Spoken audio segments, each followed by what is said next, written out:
Welcome to Bedtime Stories with Sonneillon. If you enjoy the podcast, don't forget to subscribe, like, and share with all your friends and family, or on social media.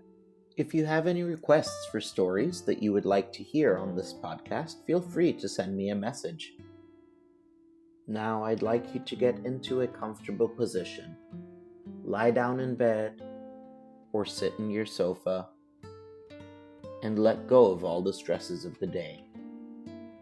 Let's relax, breathe, and enjoy tonight's story.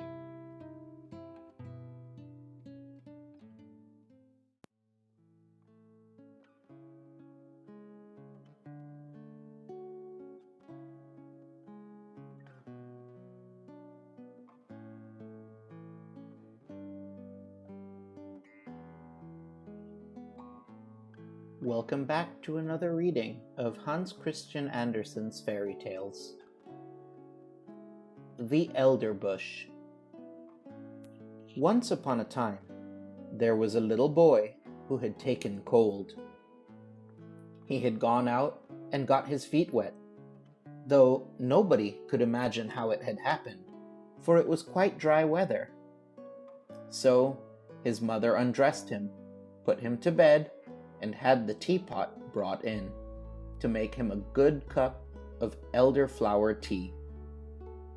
Just at the moment, the merry old man came in who lived up atop of the house all alone, for he had neither wife nor children. But he liked children very much, and knew so many fairy tales that it was quite delightful. "Now, drink your tea," said the boy's mother. "Then, perhaps, you may hear a fairy tale." "If I had but something new to tell," said the old man. "But how did the child get his feet wet?" "That is the very thing that nobody can make out," said his mother. "Am I to hear a fairy tale?" asked the little boy. "Yes, if you can tell me exactly, for I must know that first, how deep the gutter is in the little street opposite that you pass through in going to school." "Just up to the middle of my boot," said the child, "but then I must go deep into the hole." Ah, that's where the wet feet came from," said the old man. "I ought now to tell you a story, but I don't know any more." "You can make one in a moment," said the little boy. "My mother says that all you look at can be turned into a fairy tale, and that you can find a story in everything." "Yes, but such tales and stories are good for nothing. The right sort come of themselves. They tap at my forehead and say, 'Here we are.'" "Won't there be a tap soon?" asked the little boy. And his mother laughed, put some elderflowers in the teapot, and poured boiling water upon them. "Do tell me something, pray do." "Yes, if a fairy tale would come of its own accord, but they are proud and haughty, and come only when they choose." "Stop," said he, all on a sudden. "I have it. Pay attention. There is one in the teapot."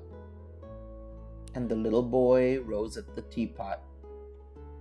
The cover rose more and more, and the elderflowers came forth, so fresh and white, and shot up long branches. Out of the spout even did they spread themselves on all sides, and grew larger and larger. It was a splendid elderbush, a whole tree, and it reached into the very bed, and pushed the curtains aside. How it bloomed, and what an odor!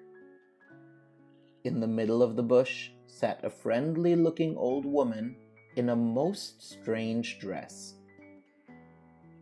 It was quite green, like the leaves of the elder, and was trimmed with large white elder flowers, so that at first one could not tell whether it was a stuff or a natural green and real flowers. "What's that woman's name?" asked the little boy. "The Greeks and Romans," said the old man, "called her a dryad, but that we do not understand. The people who live in the new booths have a much better name for her. They call her Old Granny, and she it is to whom you are to pay attention. Now listen and look at the beautiful elderbush." Just such another large blooming elder tree stands near the new booths. It grew there in the corner of a little miserable courtyard, and under it sat, of an afternoon, in the most splendid sunshine, two old people, an old seaman and his old wife. They had great-grandchildren and were soon to celebrate the 50th anniversary of their marriage, but they could not exactly recollect the date. And Old Granny sat in the tree and looked as pleased as now. "I know the date," said she, but those below did not hear her, for they were talking about old times. "Yes, can't you remember when we were very little," said the old seaman, "and ran and played about? It was the very same courtyard where we are now. And we stuck slips in the ground and made a garden." "I remember it well," said the old woman. "I remember it quite well. We watered the slips, and one of them was an elderbush. It took root, put forth green shoots, and grew up to be the large tree under which we old folks are now sitting." "To be sure," said he, "and there in the corner stood a water pail where I used to swim my boats." "True, but first we went to school to learn somewhat," said she, "and then we were confirmed. We both cried, but in the afternoon we went up the round tower and looked down on Copenhagen, and far, far away over the water. Then we went to Friedrichsburg, where the king and the queen were sailing about in their splendid barges. But I had a different sort of sailing to that later, and that, too, for many a year, a long way off on great voyages. Yes, many a time have I wept for your sake," said she. "I thought you were dead and gone, and lying down in the deep waters. Many a night have I got up to see if the wind had not changed, and changed it had, sure enough, but you never came. I remember so well one day when the rain was pouring down in torrents.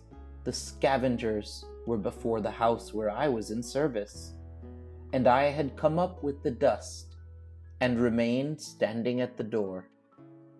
It was dreadful weather, when, just as I was there, the postman came and gave me a letter. It was from you. What a tour that letter had made! I opened it instantly and read. I laughed and wept. I was so happy. In it, I read that you were in warm lands where the coffee tree grows. What a blessed land that must be. You related so much, and I saw it all the while the rain was pouring down, and I was standing there with the dust box. At the same moment came someone who embraced me. Yes, but you gave him a good box on the ear that made it tingle. But I did not know it was you. You arrived as soon as your letter, and you were so handsome, that you still are, and had a long yellow silk handkerchief round your neck and a brand new hat on. Oh, you were so dashing. Good heavens! What weather it was, and what a state the street was in. And then we married, said he. Don't you remember? And then we had our first little boy, and then Mary, and Nicholas, and Peter, and Christian. Yes, and how they all grew up to be honest people and were beloved by everybody. And their children also have children, said the old sailor. Yes, those are our grandchildren, full of strength and vigor. It was, methinks, about this season that we had our wedding. Yes, this very day is the 50th anniversary of the marriage, said old Granny, sticking her head between the two old people, who thought it was their neighbor who nodded to them. They looked at each other and held one another by the hand.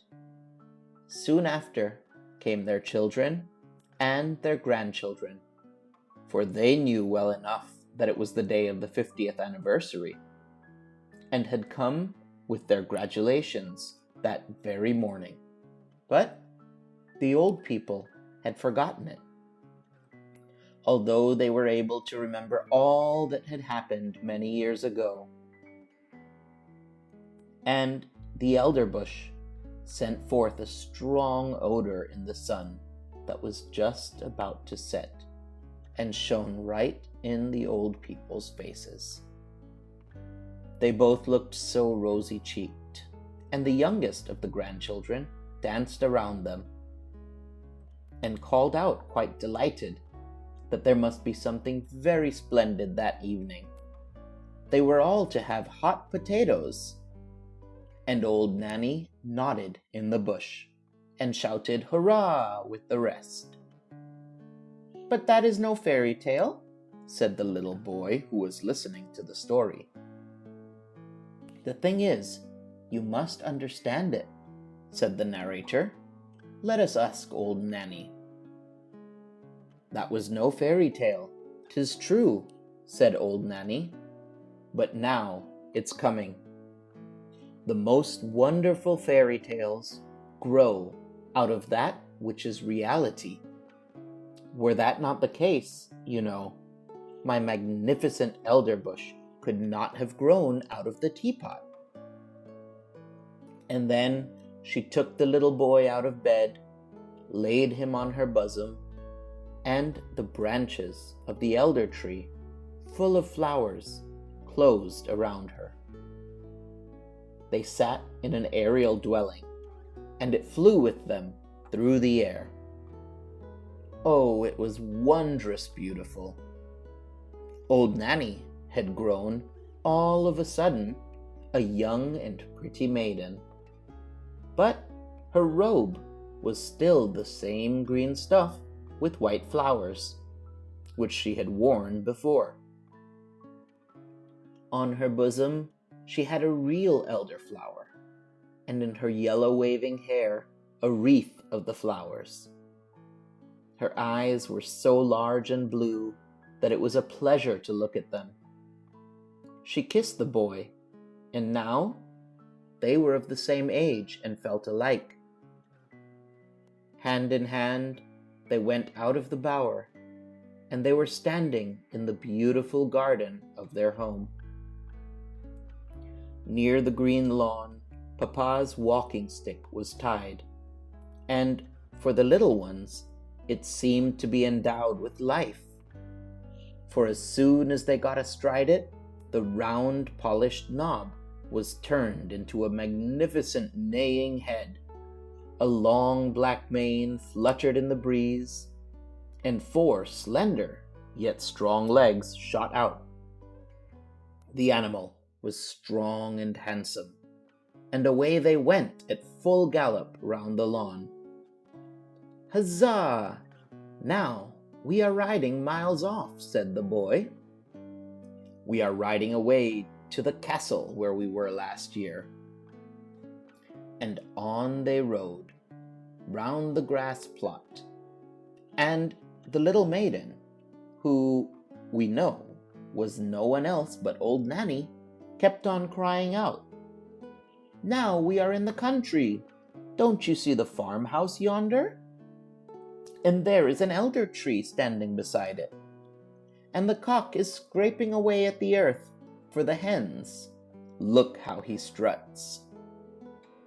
And now we are close to the church. It lies upon the hill between the large oak trees, one of which is half decayed. And now we are by the smithy, where the fire is blazing, and where the half-naked men are banging with their hammers till the sparks fly about. Away, away, to the beautiful country seat." And all that the little maiden, who sat behind on the stick spoke of, flew by in reality.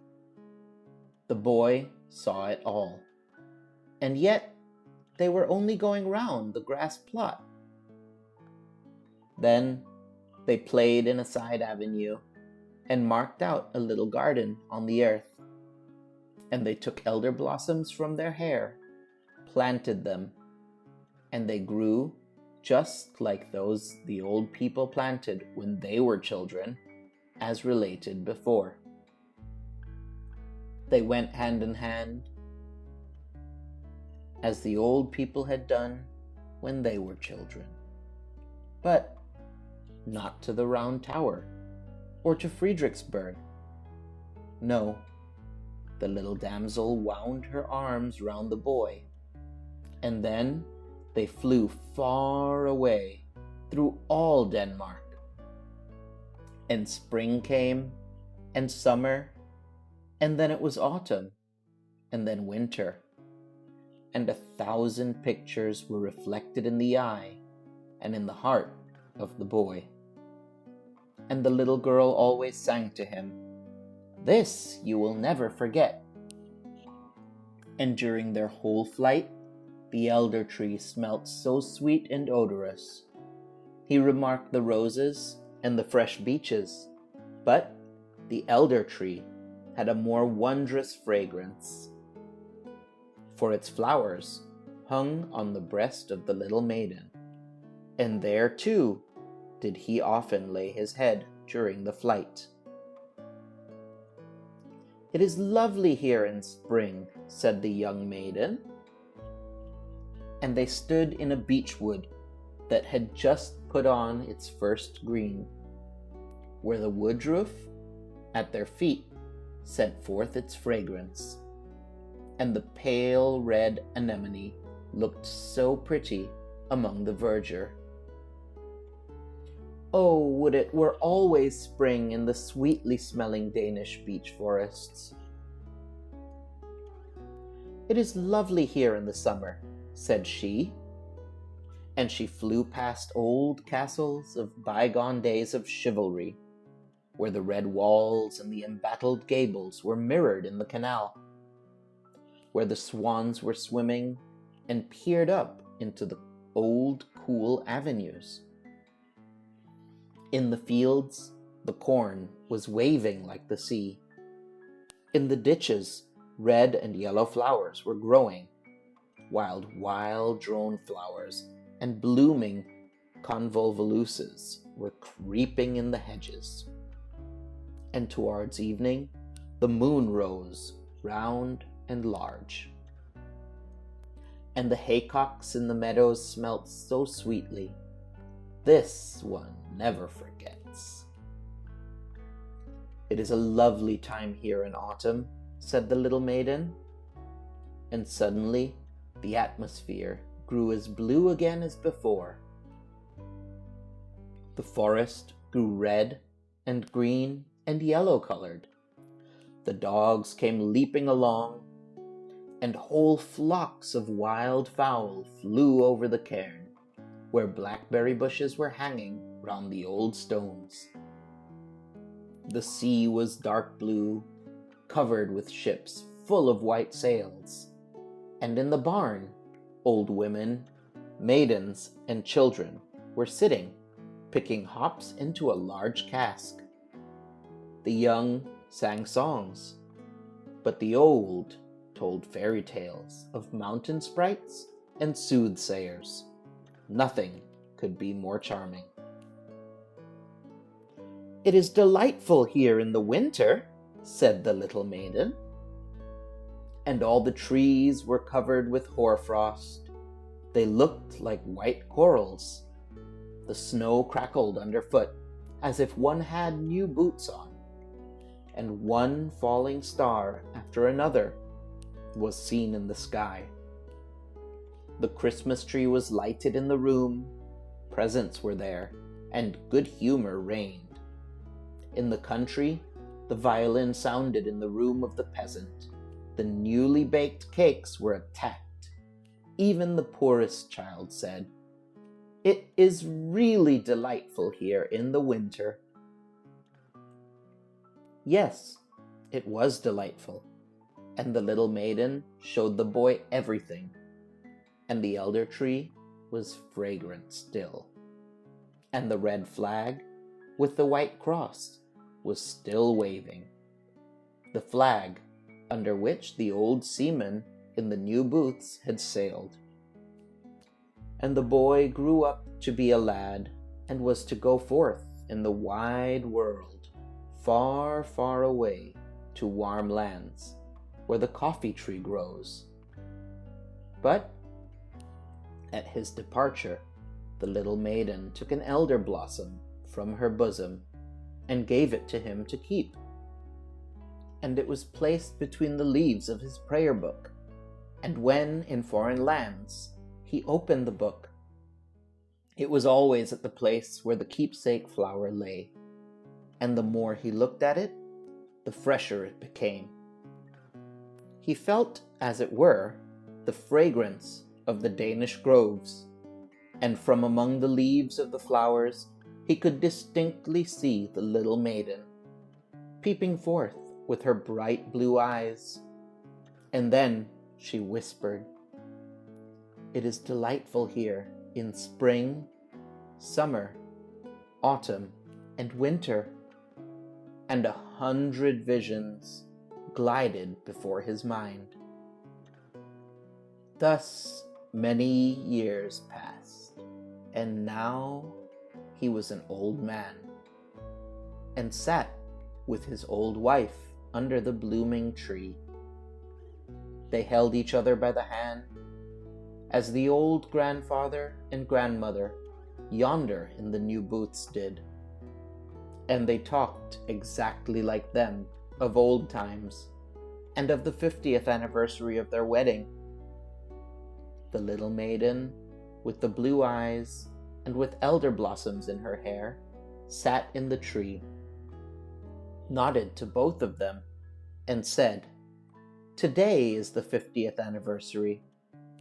And then she took 2 flowers out of her hair and kissed them. First, they shone like silver, then like gold. And when they laid them on the heads of the old people, each flower became a golden crown.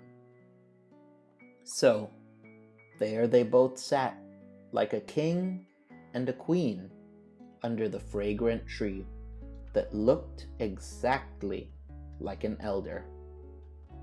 The old man told his wife the story of old Nanny, as it had been told to him when he was a boy. And it seemed to them it contained much that resembled their own history, and those parts that were like it pleased them best. "Thus it is," said the little maiden in the tree. "Some call me Old Nanny, others a Dryad, but in reality my name is Remembrance. 'Tis I who sit in the tree that grows and grows. I can remember, I can tell things. Let me see if you have my flowers still." And the old man opened his prayer book. There lay the elder blossom, as fresh as if it had been placed there but a short time before. And Remembrance nodded, and the old people, decked with crowns of gold, sat in the flush of the evening sun. They closed their eyes, and yes, that's the end of the story. The little boy lay in his bed. He did not know if he had dreamed or not, or if he had been listening while someone told him the story. The teapot was standing on the table, but no elder tree was growing out of it. And the old man, who had been talking, was just on the point of going out at the door, and he did go. "How splendid that was," said the little boy. "Mother, I have been to warm countries." "So I should think," said his mother. "When one has drunk 2 good cupfuls of elderflower tea, 'tis likely enough one goes into warm climates." And she tucked him up nicely, lest he should take cold. "You have had a good sleep while I have been sitting here and arguing with him whether it was a story or a fairy tale." "And where is Old Nanny?" asked the boy. "In the teapot," said his mother, "and there she may remain." I hope you guys enjoyed tonight's story. Join us next time as we continue reading Hans Christian Andersen's fairy tales.